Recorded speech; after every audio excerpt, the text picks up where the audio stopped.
Park Bench Barrington. My name is Sarah Heward, and I'm with Mott & Chase Sotheby's Realty. Welcome to Get to Know Barrington and Beyond.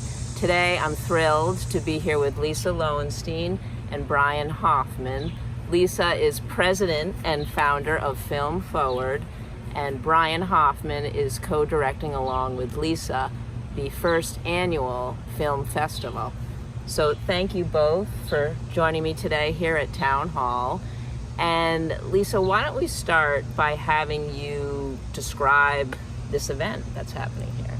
The basis of the event is a transformation of Barrington's beautiful Town Hall campus into more or less a little European piazza.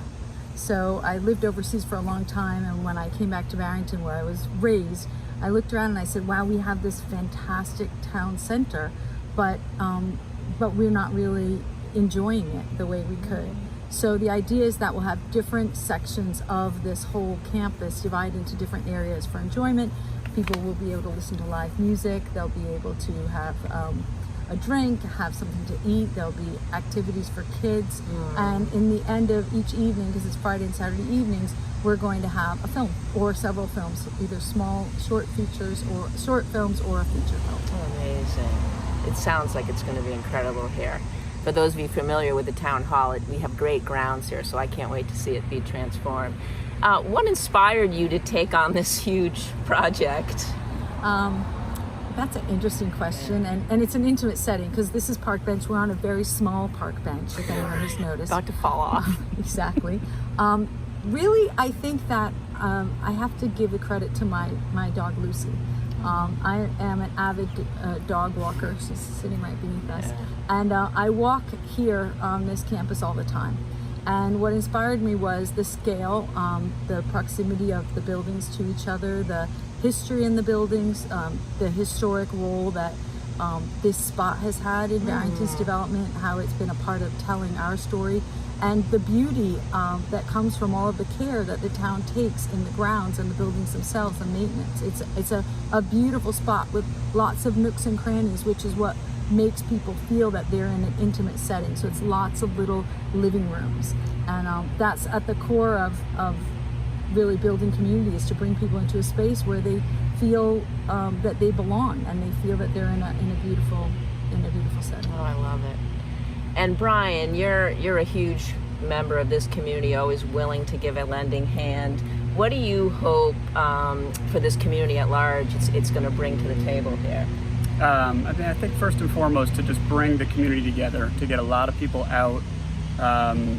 A lot of creativity has been sort of building up with people for the last 18 or so months since pre-COVID, and this is an awesome opportunity to bring a whole bunch of people together in an intimate setting and show Barrington to a lot of people that may or may not live here. You know, show that we're not just a town that you drive through to go to restaurants in other towns and things like that, and just show that it can be a place where creative events can be held and that we're welcoming to everybody. Oh, I love it. I love it. And Lisa, what do you hope when participants are here, what do you hope that they'll experience, from that 5 to the end of the movie portion?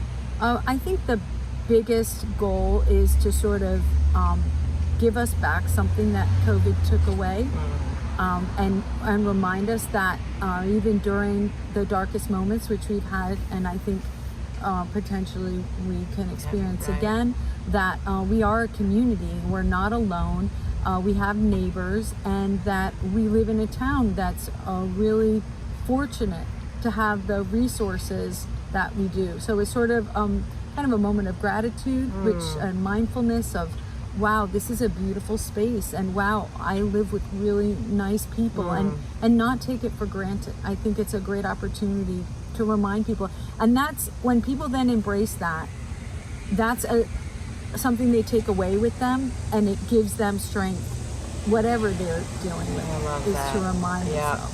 Strength from unity. I love it. And Bryan, what's the breakdown for folks who want to plan ahead as far as how the events play out? Absolutely. So 5 p.m. both nights, Friday and Saturday, August 6th and 7th, the events will start. And so we're going to have live music. We're right behind Town Hall, but it's going to be down next to the Peck Center, adjacent to Markwood Drive. There will be live music. There's going to be food vendors, some food trucks, restaurants that are participating. We're going to have drinks. And then during that same time, 5 to 7, there's going to be kids' activities up at the playground area. There's going to be a community event taking place on Saturday from 5 to 7 in front of Tappan. In front of Tappan, right? We're going to have a community village where different nonprofits from around town, and if you are a member of a nonprofit that doesn't, and you don't think you're already participating, please get in touch with us right up to the day before. We can slip you in, just have a 10 by 10 tent and put out your table. And we want people in the town to find out about the opportunities to do to work inside all these different nonprofits. There are book clubs, there are the terrapin group that looks after the turtles. Yes. There's lots of people who we want to come out. We want people to come and get to know the other organizations. Oh, I love that. And then after 8 o'clock, we're going to encourage everybody to come up to right this area behind Town Hall. There's going to be a 40-foot movie screen set up. Around 8:30, when it gets dark, the films will begin, and we're estimating that by 11 o'clock, everything will be wrapped up on both nights. Fantastic. And if folks wanted to find out more, how to get tickets, how to, the logistics of it, what's the best resource for them? I think Facebook is the best resource because we're posting specific links to different parts of our site. Full disclosure, we've had problems with our homepage, so go through Facebook and you'll find links to volunteer. We need your volunteer hours. We also are looking for donations. We have sponsors, but we are going to try and build this event in a way that we can repeat it and not start from scratch each time with the fundraising. And if you can get your tickets on Eventbrite. So the event is called Film Forward. It's written FLM FWD, like on your remote control. So film without an I, FWD, and you can find us on Instagram, you can find us on Facebook, and you can find us on Eventbrite. And when you go onto Eventbrite, you can either get a completely free ticket, and it is a ticketed event. Everyone needs a ticket, 3 years of age and up, and that's for tracking how many people come and also for COVID restrictions. And then if you can make a donation, we say it's a free event for everyone, and please donate if you can. I love it. Well, thank you. I mean, huge kudos to you, Lisa. I would not have been able to do this without support from Jim Cunha at the Town Hall, Ian Barnacle, Residential Properties, who was one of the first people who got involved, Mott and Chase, who is going to be a sponsor. We have had tremendous support from our own board has on it. Vince Wicker is the president of the Library Board of Trustees. He's a treasurer of our board. We have had incredible support from Danica Pennick of the Barrington Sound magazine, who really believed in the project from the very beginning. Our first contribution came from Dr. Reverend David Mell and his wife, Lynn Secord, and Dr. Secord, and they have been, the first believers that something like this could happen. And people are coming out of the woodwork. It took a lot to get to the point where this has all come together, and now is when we need the community support to come out and see the event, to donate, and to volunteer. And I don't want to forget Braxton Medlin, who is our legal representation. Right, and there we go. Braxton H. Medlin, Esquire, who is our most recent acquisition, a phenomenal energy person that is, he's just been appointed to the DEI committee of the town.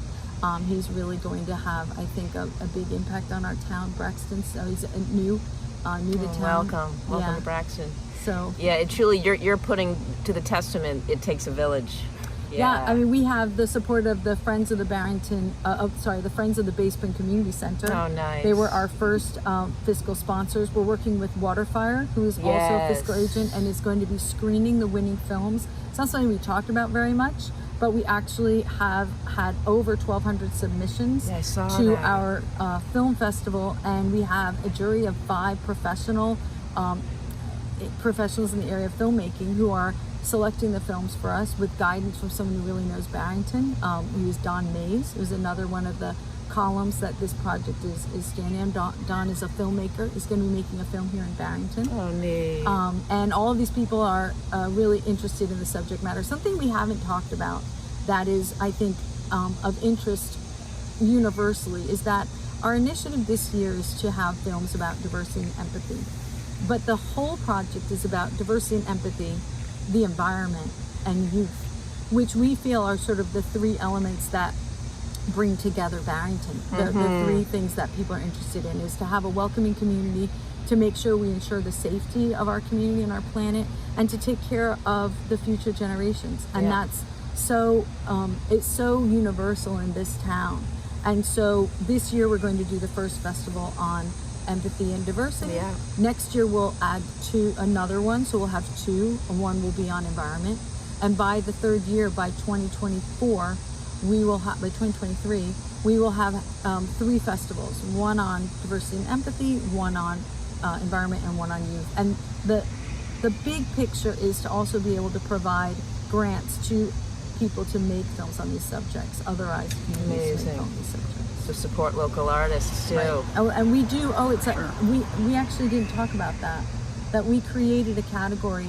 As this project has developed, what's emerged is that there are a lot of wonderful filmmakers in Barrington. Yes. Making film on these topics. Yep. And that's really been an incredibly enlightening thing that we wouldn't have anticipated without getting the word out. And so we created a category and an archive and a forum, we're just going to be gathering films made by local filmmakers on these three subjects. That's awesome. And then we'll be able to do some local screenings and have conversations, and we'll get back people in Barrington to speak to people in Barrington this way. It's just kind of, and also give some recognition to these films that might help the filmmakers on a bigger platform. Definitely. Support, multi-level support is what I'm hearing. Well, thank you both for joining me today. I encourage you all to find out more about it. Hop on the Facebook page. I'll have all the links on this video. And let's continue to support one another, get out there, shop local, and take good care of yourself. Thank you both. Thank you, Sarah. Thank you, Sarah. Thank you.